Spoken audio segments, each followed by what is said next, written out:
গতকাল থেকে ভাবতেছি যে একটা টপিকের উপর ভিডিও বানাবো, যেটা হলো গিয়ে ক্লাসিক্যাল মিউজিক নিয়ে। তো ওইটা কিভাবে আমাদের ইন্ডিয়ান সাবকন্টিনেন্টে কিভাবে গ্রো হয়েছে এবং এটার অ্যাকচুয়াল অরিজিন কিরকম, সো সেটা নিয়ে একটা ভিডিও বানানোর ইচ্ছা ছিল। তো এ নিয়ে আজকে কম বেশি একটু আলোচনা করবো আর কি। হ্যাঁ, তো এই আর কি, সাথে থাকেন। তো ক্লাসিক্যাল মিউজিকটা যদি আমরা একবারে অরিজিন ধরি, তো একটা সময় যায় ওয়েস্টার্ন ইউরোপিয়ান কান্ট্রিগুলোতে। হ্যাঁ, তো সেইখানে আপনার মেইনলি আপনার যে চার্চগুলো, যেগুলো আপনার রিলিজিয়াস চার্চ, সেখানে আপনার যেই চ্যান্টগুলো হইতো, তো ওই সময় থেকে হলো গিয়ে আপনার কত মোটামুটি আপনার মেডিভাল টাইম, যেটা ওই সময়টাতে আপনার ক্লাস মিউজিকটা শুরু হয়। তো ওই সময়কার যে মিউজিকগুলো ছিল, সেগুলো ছিল আপনার মনোফোনিক। হ্যাঁ, আচ্ছা, মনোফোনিক জিনিসটা কি আগে বুঝে নিই। তো মনোফোনিক মিউজিক হলো গিয়ে ধরেন আপনার মেলোডিয়াস একটা মিউজিকের মধ্যে। তো যদি একটা এট এ টাইম যদি একটা মেলোডি চলতে থাকে, ওইটাকে আমরা বলতে পারি যে মনোফোনিক মিউজিক। আরেকটা টাইপ আছে পলিফোনিক, যেটাকে কি একাধিক মেলোডি যদি একই সাথে চলতে থাকে, তাহলে ওইটা হবে গিয়ে পলিফোনিক। তো প্রথম দিকে ওই মিউজিক টাইপ ছিল মনোফোনিক টাইপের মিউজিক। তো ওইটা ছিল আপনার মেডিভেল এরা, যেটা ওই সময়টাতে। তো ওই টাইপের মিউজিকটাকে ভাগ করা হয়েছে যে মেডিভেল মিউজিক আকারে। হ্যাঁ, তো আপনার ওই মেডিভেল সময় আপনার কিছু মানে শেষের দিকে আপনার কিছু মোটামুটি ইনস্ট্রুমেন্টের ব্যবহার শুরু হয়, আস্তে আস্তে পপুলারাইজড হয়। ঠিক আছে। তো মেডিভেল এরা শেষ পর্যায়ে আরেকটা এরা শুরু হয় মিউজিকের জন্য, যেটা হয় হলো গিয়ে আপনার 1400 থেকে 1600 সাল। ওই সময়কার টাইম পিরিয়ডে একটা রেনেসান্স একটা এরা চলে আর কি। তো ওই সময় আপনার বেসিক্যালি যে পলিফোনিক ফর্মটা, সেই ফর্মটা প্র্যাকটিস শুরু হয়। এবং ওই সময়টাতে আমরা যে ওপেরা মিউজিকটা চিনি, যে ওপেরা জিনিসটা কিন্তু আপনার ওই 1600 এর সময় থেকে কিন্তু মোটামুটি প্র্যাকটিসটা শুরু হয়। তো ওপেরাও তো এ ফর্ম অফ ক্লাসিক্যাল মিউজিক। তো ওই এরাটা আপনার ওই এরাটা কিন্তু আপনার মোটামুটি ক্লাসিক্যাল মিউজিকের জন্য একটা গোল্ডেন টাইম বলা যায় মোটামুটি। ঠিক আছে। আমরা এই ভিডিওতে যে এরাগুলো নিয়ে আলোচনা করব, সেই এরাগুলো আসছে এই এরাটা চলে যাওয়ার পর থেকে, যেটাকে আমরা বলতে পারি এখন কমন কমন মিউজিক এরা। ঠিক আছে। তো এই এরার মধ্যে তিনটা মানে মেইন ভাগ করা যেতে পারে, বা চারটা ভাগ করা যেতে পারে। যেমন 1600 এর সময় থেকে আপনার আর্লি 1800 পর্যন্ত যে এরাটা চলতে থাকে, সেটাকে আপনি মানে ব্যারাক এরা মিউজিকের, ক্লাসিক্যাল মিউজিকের ওইটা বলতে পারেন। হ্যাঁ, তো ওই এরাতে আপনার মানে ইনস্ট্রুমেন্টের ব্যবহার আরো ভালো মতো শুরু হয়, আপনার কিবোর্ডের ইউজ হয়, আপনার মানে আপনার পলিফোনিক ফর্মটা আরো বেটার হয়, ওপেরা আপনার অর্কেস্ট্রা যে পার্ট ওইটা ডেভেলপ হয়। তো ওই সময়কার ওই এরার একটা মানে আপনার সিগনিফিক্যান্ট একটা ছিল,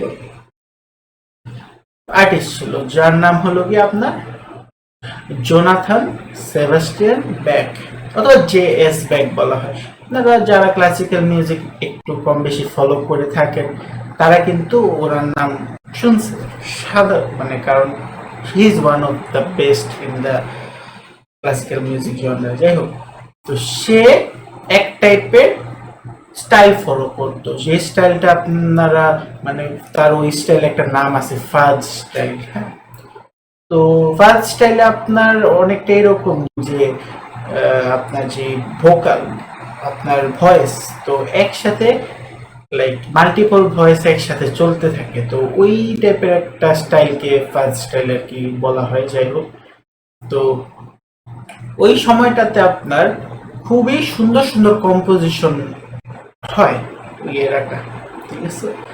ওই এরাটা one of the best era of classical music. কিন্তু ক্লাসিক্যাল মিউজিকের যদি বলতে পারেন যে লাইক মানে স্বর্ণযুগ মানে দ্য আলটিমেট বেস্ট পার্ট, সেটা আসলে গিয়ে আপনার বেরাকেরা শেষ পর্যায়ে 1700 to 1800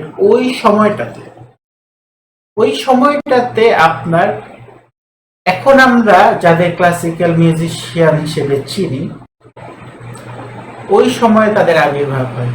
যেমন আপনি মোজার্টের নাম শুনে থাকবেন, আপনি বেথোভেনের নাম শুনে থাকবেন, তারা কিন্তু ওই ক্লাসিক্যাল এরার মিউজিশিয়ানস। ওই সময়টাতে অথবা এই আপনার ব্যারাক এরা যেটা, সে এরাতে কিন্তু আপনার মানে ভায়োলিনের যে ইউজটা মোটামুটি আস্তে আস্তে আস্তে আস্তে খুবই ডেভেলপ হতে থাকে, এবং এই ক্লাসিক্যাল এরাতে কিন্তু আপনার ভায়োলিনের ইউজ কিন্তু আপনার অনেক প্রবল।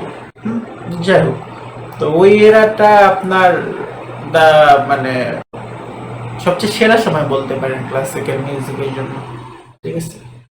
তো এখন হলো গিয়ে আপনার এই ক্লাসিক্যাল এরাটা চলে যাওয়ার পর আরেকটা নতুন এরা আসে, যেটাকে বলবো রোমান্টিক এরা, ঠিক আছে। তো ক্লাসিক্যাল এরাতে কিন্তু আবার আপনার জেস ব্যাক, যে তার কিন্তু ছেলে কিন্তু ক্লাসিক্যাল এরাতে তার কিন্তু অবদান আছে, যাকে আমরা জেসি ব্যাক আকারেও চিনি। জেএস ব্যাকের ছেলে কিন্তু জেসি ব্যাক, ঠিক আছে। দুজন কিন্তু আলাদা শিল্পী, একজন হল ব্যারাক এরার, আরেকজন হল ক্লাসিক্যাল এরার। যাই হোক, তো ক্লাসিক্যাল এরার পর যে এরাটা আসে রোমান্টিক এরা, ওই এরাতে মিউজিকের কমপ্লেক্সিটি আরো বাড়ে। আপনার পাগিনের মতো আপনার আর্টিস্ট, তার আবির্ভাব ঘটে, এবং পাগিনি কিন্তু আপনার he is one of the best. এখন ওই এরাতে মেইনলি আপনার মানে এই মিউজিকের আপনার রোমান্টিক জনার দিকে একটু ই করা হয়, ঝুঁকে যায় আর কি ক্লাসিক্যাল মিউজিক। তো এই জন্য এটা রোমান্টিক এরা। তার পরবর্তীতে রোমান্টিক এরা যাওয়ার পর 1920 যে এরাটা এখন মানে আর্লি 2000 এরাটা, এটা আপনি মোটামুটি একটা মডার্ন এরা চলে আর কি। তো মডার্ন এরা নিয়ে তেমন কথাবার্তা বলবো না। তো এখন হলো গিয়ে আপনার যখন ওই ইসের কথা বলবো যে মেডিভেল এরার পরে যে আপনার রেনেসান্স এরা, যেটা ওই সময়টাতে আপনার ক্লাসিক্যাল মিউজিকটা অনেকটা ইতালি বেসড হয়ে পড়ছিল, কারণ ইতালিয়ান বিভিন্ন বড় বড় বড় বড় শিল্পী ওই সময়টাতে আবির্ভাব ঘটে, এবং আপনার ওই সময়টাতে আপনার মানে ফ্রান্সে কিন্তু প্যারিসে কিন্তু মানে নটরডেম যেটা, সেইখানে কিন্তু নটরডেম স্কুলেও কিন্তু আপনার এই ধরনের ক্লাসিক্যাল মিউজিকের চর্চা চলতে থাকে। তো বেসিক্যালি ক্লাসিক্যাল মিউজিকটা এইভাবে আস্তে আস্তে আস্তে আস্তে গ্রো হয়, এবং বিভিন্ন এরাতে ভাগ হয়, যে এক এক এরাতে এক একটা শিল্পীর এক একটা স্টাইলের প্রচলন চলতে থাকে। একটা সময় যে ওপেরা যে আপনার ফেমাস হইতেছে, একটা সময় যে আপনার পলিফোনিক স্টাইলটা ডেভেলপ হয়, ওই পলিফোনিক স্টাইলটা পরবর্তীতে যে আস্তে আস্তে আরো কমপ্লেক্স হতে থাকে। তো এখন তারপর আমরা এই 1800-1900 এর সময় যে আরো কমপ্লেক্স ক্লাসিক্যাল মিউজিক দেখতে পারি। যাই হোক, তো এখন আমরা যেটা আসবো আমাদের মেইন যে পার্টটা, এটা কিন্তু আমাদের ডিসকাশনের মেইন পার্ট না। মেইন পার্ট হলো গিয়ে আপনার ইন্ডিয়ান ক্লাসিক্যাল মিউজিক। আচ্ছা, তো ইন্ডিয়ান ক্লাসিক্যাল মিউজিকটা আবার বেশ ইন্টারেস্টিং। তো যেটার সাথে আবার আমাদের মানে বাংলাদেশের মিউজিকের খুবই সুন্দর যোগসূত্র আছে। যাই হোক, তো ইন্ডিয়ান ক্লাসিক্যাল মিউজিক যেটা, সেটাকে কিন্তু আমরা সাধারণত দুইটা মেইন ভাগে ভাগ করতে পারি। তো একটা ভাগ হলো গিয়ে আপনার নর্দার্ন ইন্ডিয়ার যে পার্ট, সেই পার্টে একটা মিউজিক যেটাকে আমরা বলে থাকি হিন্দুস্তানি মিউজিক, এবং সাউদার্ন ইন্ডিয়ার যে পার্টটা, সেই পার্টের আরেক টাইপের মিউজিক ডেভেলপ হয় যেটাকে আমরা বলি কর্ণাটকের মিউজিক। এখন তাদের মধ্যে বেশ কিছু সিমিলারিটিস আছে, আবার তাদের মধ্যে কিছু মানে ডিফারেন্সও আছে। যেরকম আপনার এই ক্লাসিক্যাল মিউজিকে কিছু, ইন্ডিয়ান ক্লাসিক্যাল মিউজিকে কিছু টার্ম আছে, রাগা, তারপর তালা, তো এইরকম বেশ কিছু টার্ম আছে। আর আই এম নট শিওর যে আমি এগুলো ঠিক উচ্চারণ করতেছি কিনা। তো রাগা জিনিসটা খুবই ব্রড একটা জিনিস। আপনার কোন একটা মানে মিউজিক বানাতে যে আপনি কিরকম সুর ইউজ করবেন, কতটুকু গ্যাপ দেবেন, কোন একটা সুর কত সময় পর্যন্ত চলবে, এই সমস্ত কিছু কিন্তু আপনার রাগাতে খুব সুন্দর এক্সপ্লেন করা, যে কতটুকু থামবেন, কি টাইপের সুর দেবেন। ঠিক আছে, রাগার জিনিসটা খুবই কমপ্লেক্স। তো এখন হিন্দুস্তানি যে মিউজিকটা, ওই মিউজিকের রাগার ব্যবহারটা কিন্তু খুবই কমপ্লেক্স ছিল, এবং কর্ণাটকের সাইডে ওই রাগাটা কিন্তু খুবই সিম্পল ভাবে ইউজ করা হতো। তো এখন দুই টাইপের মিউজিকে কিন্তু মানে আরো বেশ কিছু প্রপার্টিজ আছে, যেগুলো এখন আমার মনে নেই। তো এই যে পার্টটা বলতেছি যে তালা, যেটা সেটা কিন্তু আপনার মেইনলি ক্ল্যাপিং, রিদম ক্ল্যাপ করে আপনার রিদমটা ধরা। ঠিক আছে, আচ্ছা, এরকম আরো বেশ কিছু পার্ট আছে। তো যে হিন্দুস্তানি মিউজিকটা, যেটা মডার্ন হিন্দুস্তানি মিউজিকটা, তো এই মিউজিকটা ডেভেলপমেন্ট নিয়ে যদি আমরা বলতে যাই, তো মোটামুটি যখন আপনার মুঘল শাসন আমলটা চলে ইন্ডিয়াতে, তো মুঘলদের সময় কিন্তু আপনার এই মিউজিকটা ডেভেলপমেন্ট হয়, এবং আপনার মোটামুটি 1400 এর পর থেকে 1600 এর সময়টাতে আপনার এই হিন্দুস্তানি ক্লাসিক্যাল মিউজিকটা ডেভেলপ হওয়া শুরু করে। ঠিক আছে, তো ওই সময়টাতে একটা মানে আকবরের সময়, সম্রাট আকবরের সময় একজন ছিল তানসেন। তো ওনারকে বলা হয়ে থাকে অনেক সময় যে আপনার হিন্দুস্তানি ক্লাসিক্যাল মিউজিকের জনক বলা হয়ে থাকে অনেক সময়, মডার্ন হিন্দুস্তানি ক্লাসিক্যাল মিউজিক। কারণ এনশিয়েন্ট সময়, এর আগের সময় কিন্তু হিন্দুস্তানি মিউজিক চলে আসতেছে, বাট ওইটা মডার্ন হিন্দুস্তানি মিউজিক বলা হয় না। তো ওইটা এনশিয়েন্ট মিউজিক। তো এটা নিয়ে একটু বলবো, তার আগে কর্ণাটকের মিউজিক নিয়ে একটু বলি। তো মিউজিক কিন্তু মোটামুটি 1400 এর সময়ে কিন্তু মানে ভালো লেভেলে ডেভেলপমেন্ট শুরু হয়। হ্যাঁ, তো এখন ওই সময়ে আপনার 1400 এর সময় একজন মানে আর্টিস্ট, যার নামটা আমি এই মোমেন্টে মনে করতে পারতেছি না। তো তারপর আবার 1600 এর পরের সময়টাতে আপনার তিনজন আর্টিস্ট, যাদেরকে বলা হয় ট্রিনিটি অফ কর্ণাটকা মিউজিক। হ্যাঁ, তাদের কারণে আপনার কর্ণাটকার ক্লাসিক্যাল মিউজিক যেটা, সেটা কিন্তু ডেভেলপমেন্ট হয়, এবং আস্তে আস্তে সেটার বিস্তৃতি ঘটে। তো ইন্ডিয়াতে আরেক টাইপের ক্লাসিক্যাল মিউজিক আছে, আপনার ওড়িশা যে এটা পার্টটা, ওই পার্টের একটা। তো ওইটা মোটামুটি আরেক টাইপের মিউজিক, বাট মেইনলি হলো কি আপনার Hindustani music and Karnataka music Indian classical মিউজিকের হিসেবে মেইন দুটা মিউজিক টাইপ হিসেবে ধরা হয়।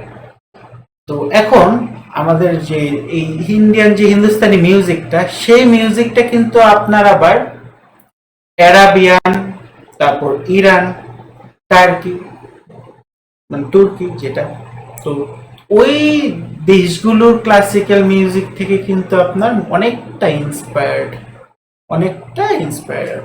মেইনলি আপনার ইরানিয়ান যে মিউজিকটা সেটা দিয়ে আপনার সরাসরি ভালো লেভেলের ইনফ্লুয়েন্স হয়েছে ইন্ডিয়ান হিন্দুস্তানি ক্লাসিক্যাল মিউজিক সেটার উপর।